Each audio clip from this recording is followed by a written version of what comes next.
ಮೇ 1 ಈ ದಿನದಂದು ನಮಗೆ ರಜೆ ಸಿಗುತ್ತದೆ.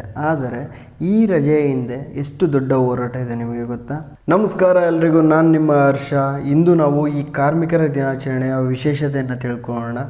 ಈ ಮಾಹಿತಿ ತುಂಬ ವಿಶೇಷತೆಯಾಗಿರುತ್ತೆ. ಸೊ ಆದ್ದರಿಂದ ದಯವಿಟ್ಟು ವಿಡಿಯೋನ ಸ್ಕಿಪ್ ಮಾಡದೆ ಕೊನೆವರೆಗೂ ನೋಡಿ. ಕಾರ್ಮಿಕ ಅಂದರೆ ಯಾರು? ಸಾಮಾನ್ಯ ಅರ್ಥದಲ್ಲಿ ಹೇಳೋದಾದರೆ ಯಾವ ಒಬ್ಬ ವ್ಯಕ್ತಿ ತನ್ನ ದೈಹಿಕ ಶ್ರಮ ಅಥವಾ ಬೌದ್ಧಿಕ ಶ್ರಮವನ್ನು ಉಪಯೋಗಿಸಿ ತನ್ನ ದುಡಿಮೆಯನ್ನು ಗಳಿಸುವಂತಹ ವ್ಯಕ್ತಿಯನ್ನು ಕಾರ್ಮಿಕ ಎಂದು ಕರೆಯುತ್ತೇವೆ.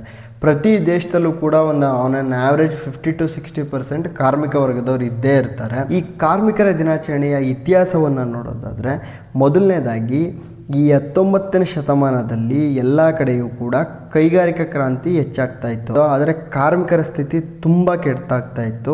ಕಾರ್ಮಿಕರು ಅನುಭವಿಸಿದಂಥ ಮೇಜರ್ ಸಮಸ್ಯೆಗಳೇನು ಅಂತಂದರೆ, ಅವರು ದಿನಕ್ಕೆ 12ರಿಂದ 16 ಗಂಟೆಗಳ ಕಾಲ ಕೆಲಸವನ್ನು ಮಾಡ್ತಾಯಿದ್ರು. ಯಾವುದೇ ರೀತಿಯಾದಂಥ ವಿಶ್ರಾಂತಿ ಸಿಗ್ತಾ ಇರಲಿಲ್ಲ.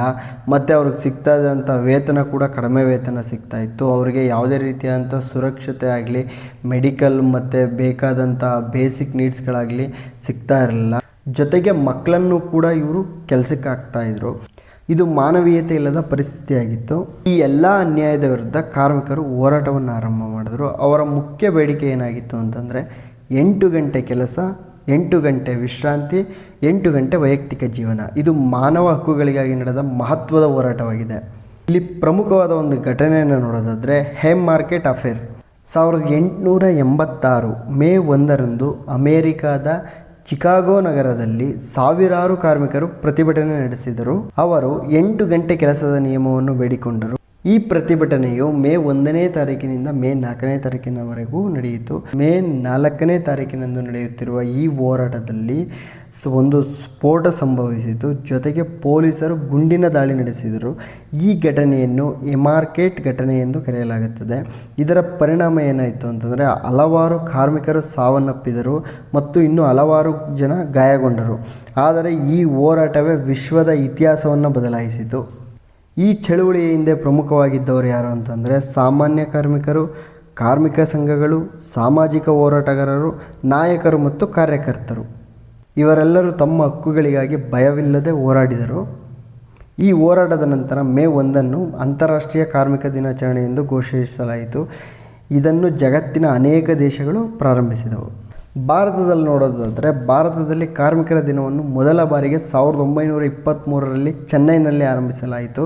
ಇದನ್ನು ಪ್ರಾರಂಭಿಸಿದವರು ಯಾರು ಅಂತಂದರೆ ಸಿಂಗಾರವೇಲು ಚೆಟ್ಟಿಯಾರ್. ಇವರು ಮೊದಲನೆಯದಾಗಿ ಭಾರತದಲ್ಲಿ ಕಾರ್ಮಿಕರ ದಿನಾಚರಣೆಯನ್ನು ಆರಂಭಿಸಿದರು. ಇವರು ಕೂಡ ಕಾರ್ಮಿಕರ ಹಕ್ಕುಗಳಿಗಾಗಿ ಹೋರಾಟ ನಡೆಸಿದ ಪ್ರಮುಖ ನಾಯಕರಲ್ಲಿ ಇವರು ಕೂಡ ಒಬ್ಬರಾಗ್ತಾರೆ. ಈ ಕಾರ್ಮಿಕರ ದಿನಾಚರಣೆ ನಮಗೆ ಏನನ್ನು ಕಲಿಸುತ್ತೆ ಅಂತಂದರೆ, ಕಾರ್ಮಿಕರ ಪರಿಶ್ರಮವನ್ನು ಗೌರವಿಸಬೇಕು, ನ್ಯಾಯಸಮ್ಮತ ವೇತನವನ್ನು ನೀಡಬೇಕು, ಸುರಕ್ಷಿತ ಕೆಲಸದ ಪರಿಸರ ಒದಗಿಸಬೇಕು, ಮಾನವ ಹಕ್ಕುಗಳನ್ನು ಕಾಪಾಡಬೇಕು.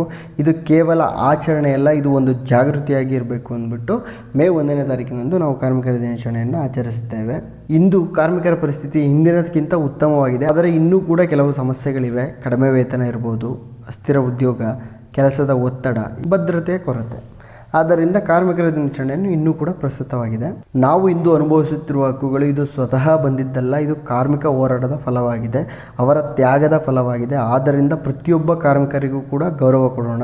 ಈ ವಿಡಿಯೋ ನಿಮಗೇನಾದರೂ ಇಷ್ಟ ಆಗಿತ್ತು ಅಂತ ದಯವಿಟ್ಟು ಲೈಕ್ ಮಾಡಿ, ಶೇರ್ ಮಾಡಿ, ಸಬ್ಸ್ಕ್ರೈಬ್ ಮಾಡಿ.